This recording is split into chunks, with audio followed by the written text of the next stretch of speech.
Hello and welcome to Ycft.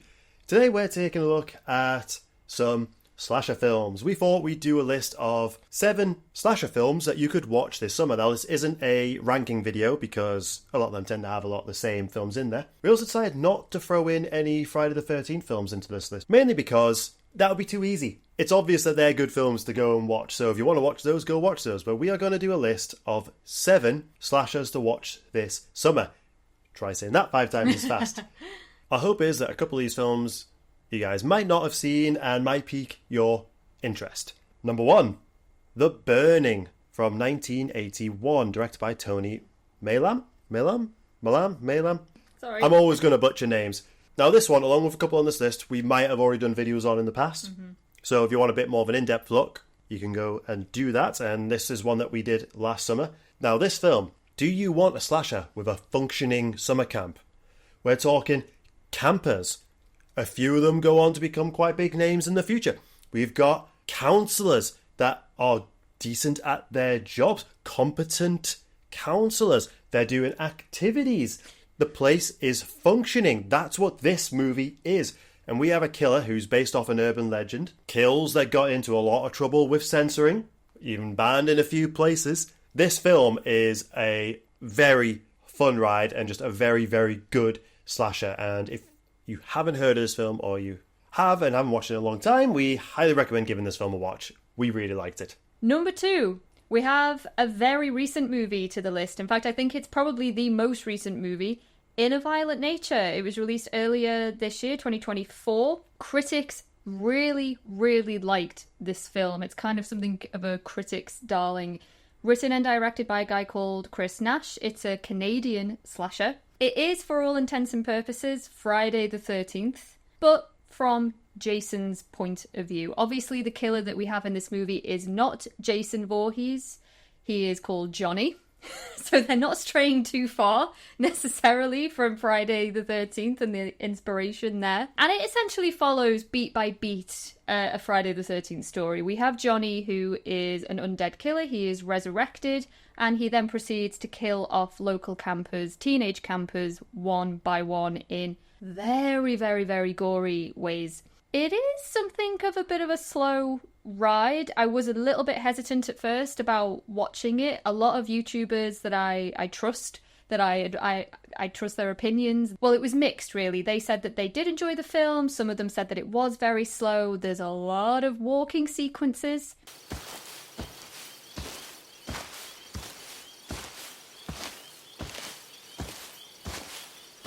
It's not particularly character-driven, this movie. It's also not particularly action-driven. Very documentary-like. But ultimately, I did really enjoy it. It is something of an arty film. There's something of the avant-garde in there. But then even harkening back to the original Friday the 13th movie, that also was quite art housey. It was perhaps a little bit avant-garde, with some slow sequences. So if that's your cup of tea, I do really recommend In a Violent Nature. It's probably worth watching for the kills alone. Ultimately, yes, it is Friday the 13th from Jason's point of view, but it was an interesting film. And it ultimately did get us thinking as well about what we might want to see from an actual Friday the 13th movie, if and when we get it.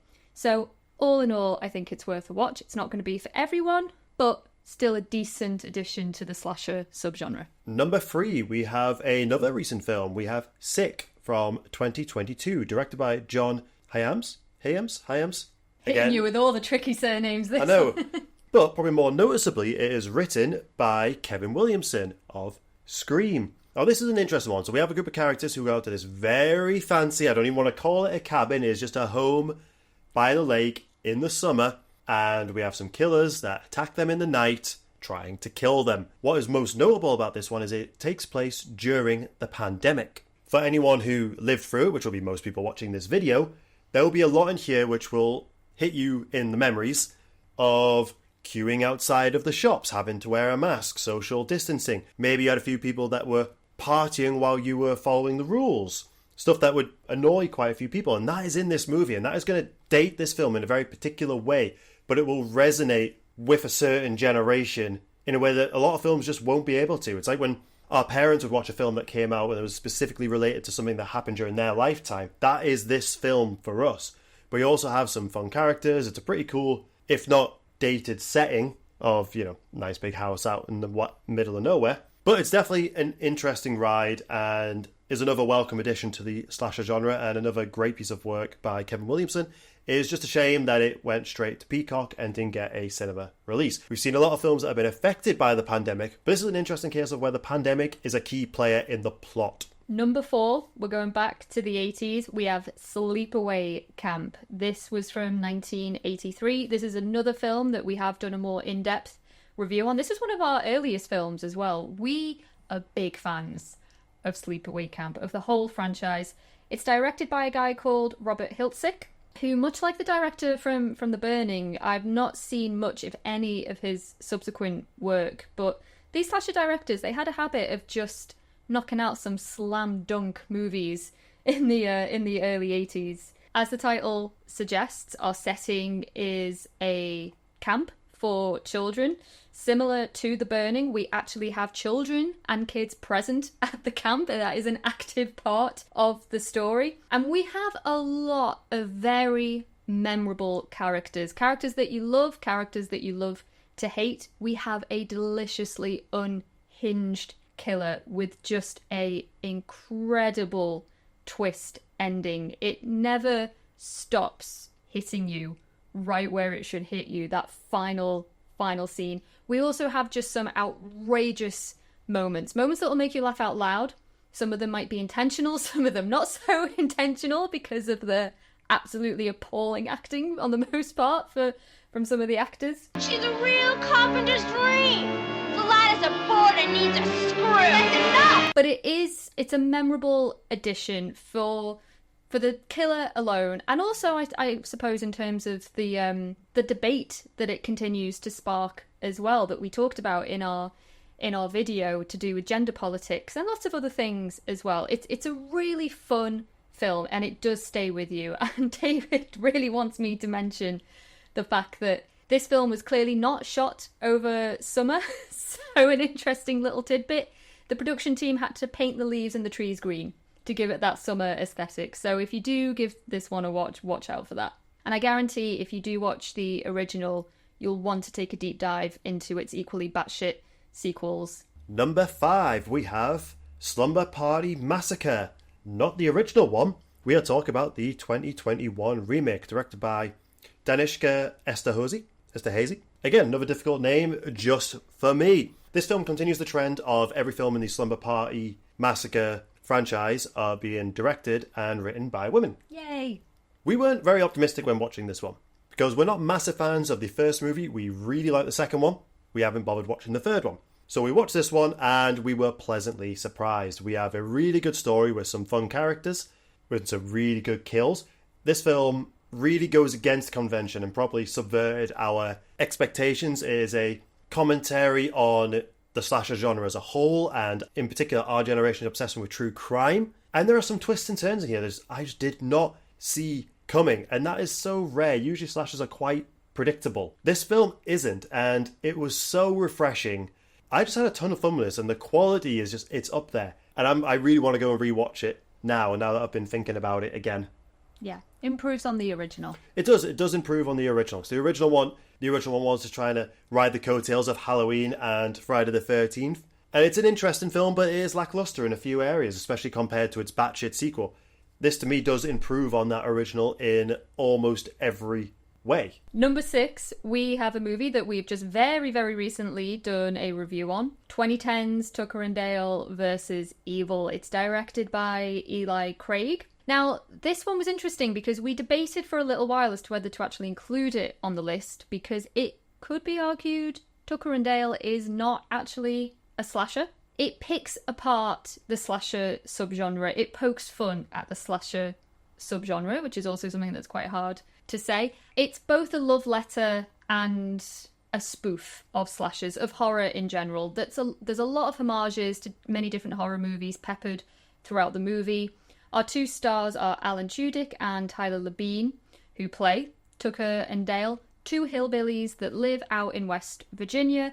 All they want to do is go out into the Appalachian Mountains and do over their little summer getaway cabin. They just want to go fishing. They want to spend some quality time together, best friends. And a major spanner is thrown into the works when some college kids arrive on the scene. One misunderstanding leads to the next, and carnage very quickly ensues. Ah, we got your friend! Oh God! They got Allison! It's a brilliant story, it's a brilliant script. We got some really strong performances from Tudyk and Labine in general. In our video, we compared their relationship quite a lot to Shaun and Ed from Shaun of the Dead, but obviously a very American version. It really is worth a watch. I think it's one of those movies that's actually quite impossible not to like, not to be charmed by these two lead guys. Every single college kid that is ultimately killed off, you are rooting for it all the way. Even though events don't necessarily transpire in the way that you might expect. It turns a lot of conventions on its head, and it is ultimately just a very, very charming story. And finally, we have number 7. This is a movie that started off as a background movie for me on Shudder while I was doing some editing.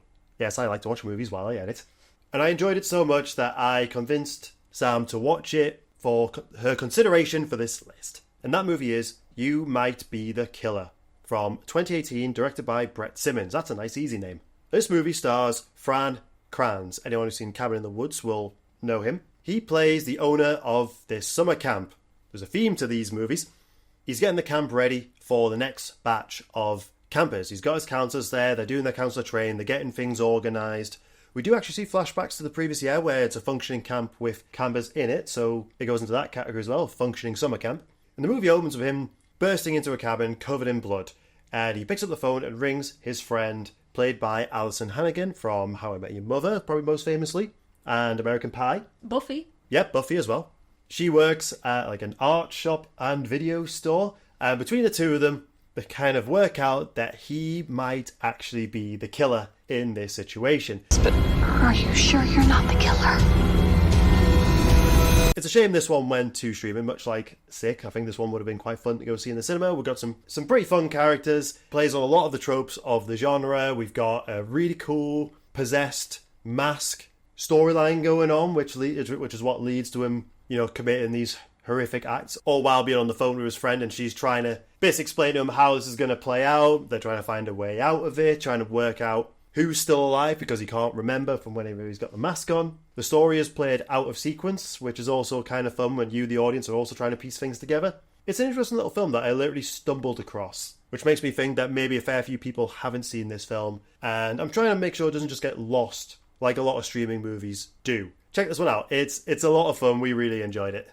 So there we are. Those are 7 slashers, or 6 slashers and a kind of slasher, to potentially watch this summer. Like we said at the beginning, that wasn't a ranking. This isn't a top 7 list. They're just movies that we think you guys might enjoy. And even though we said at the beginning we weren't going to include Friday the 13th on this list, it is interesting to see just how many of the films were clearly inspired by it, or some of them even made because of Friday the 13th. Yes. It's impossible to have a discussion about these types of movies without it creeping its way in there somewhere. Yes. And until we eventually get a new Jason outing, we're just going to have to find other slasher movies to fill that void. So yeah, thanks a lot, guys, and enjoy the summer. Hopefully for our fans abroad, it's not raining for you like it is here. Our British summer lasted about a weekend. Let us know of any obscure slasher films that you guys watch every summer that you think we might not have seen. Drop them in the comments below. Have a good summer, guys, and we'll see you for our regularly scheduled programming next week.